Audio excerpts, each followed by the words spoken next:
place where so many people find themselves, and especially those ones who are still in campus or maybe just graduated and are looking to get a bit of an experience. And then the person is like, fine, we'll pay you, tutakupatia kitu kidogo. And then month inakuja to an end and literally there's nothing. Yeah. So should, I'd say, interns be paid now? Because I know back then, I see you napata exposure and experience, that's all you need. Yeah. So, and I think we're having this conversation. I think times have changed, right?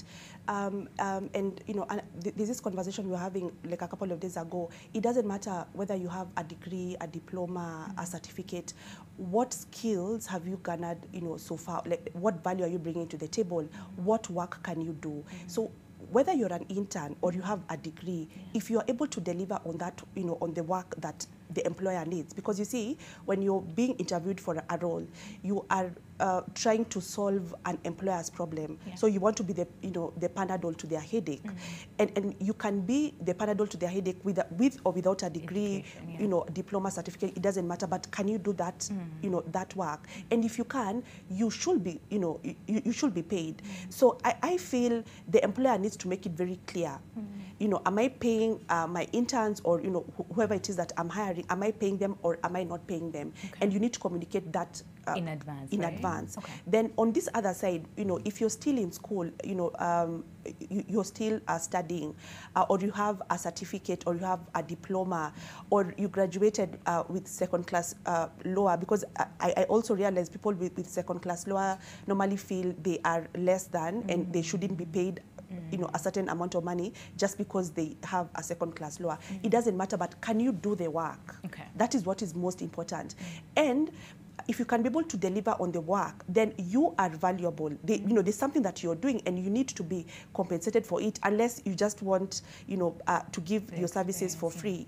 But I feel, you know, times have changed. There are certain skills that, you know, right now you can get paid for, and you do not need a degree, or you don't need a diploma, or you don't need a master's or a PhD to deliver on certain jobs. And those jobs are actually readily available. So let's not just say, just because I don't have my degree, I cannot look for work. You know, just because I don't have this certificate or this diploma, I cannot look for work. I know of people who've just finished Form 4 and they're able to take photos and videos and do social media management, and they're being paid good money. For the same, Yes. And others never even went to school, but they're really, really good at what they do. Right. So again, I hear you. I hear you. So Kelvin, we'll give you something.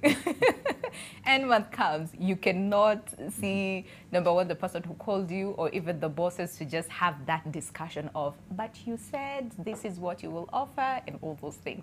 So in this period of time, right, what goes through your mind? What are you doing? You know, it reaches a point where now you think about yourself. Joanne has mentioned something about what you're bringing to the table. You know very well what you're bringing to the table. Maybe you have your pro forma ready. I can do this. This is what I've done. So this person can see what you can offer. And then now your mind now starts to think. You're thinking, yes, I'm a first timer in this, but I think I'm better off.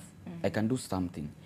And then sometimes now it reaches a point where you're desperate. Desperation is what makes many millennials accept the deal on the table without even negotiating. Sure. Someone has said that they are just told, they are given a figure. It's either you take it or leave it. If you are a first timer in that's how it happens. So Reynolds has said, if you are well established, then and you think I can leave this, and I'm not willing to maybe waste a year or some months just not being paid, and I have some savings, I have some things that I can do that can bring more. So you can take that path. And still, if you think, well, maybe I don't have the experience. That's what I thought. I thought I don't have the experience, so maybe I can just try for a month or two. And maybe try to create something for myself. Create a CV. Maybe this is what I can offer. So remember, they're giving you a chance. It's an exposure to them. But now when you take it personally, you're thinking about yourself. You're thinking maybe this can help in the future. Someone will ask, what have you done? You'll tell them, I've worked in the past there. They won't ask whether you are paid or not. They just want to see whether you worked.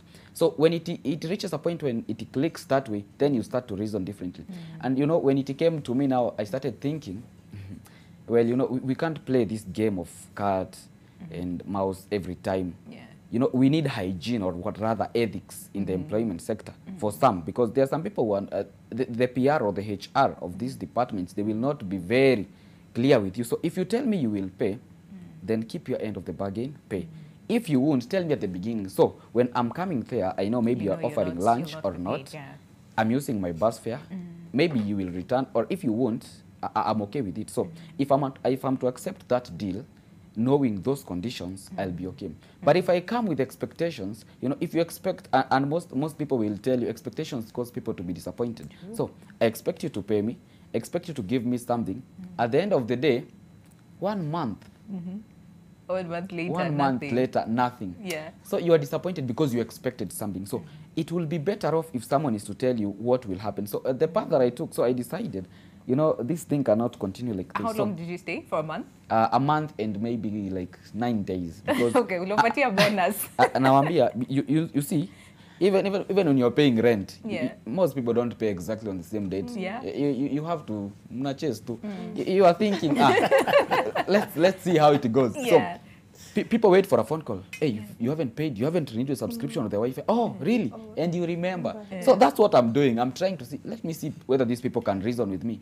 And they're not. So it reaches a point where you just decide, tomorrow I won't be available. I won't even show up. I won't tell them because... You won't even communicate. Yeah, you know, at times you are pushed to the wall.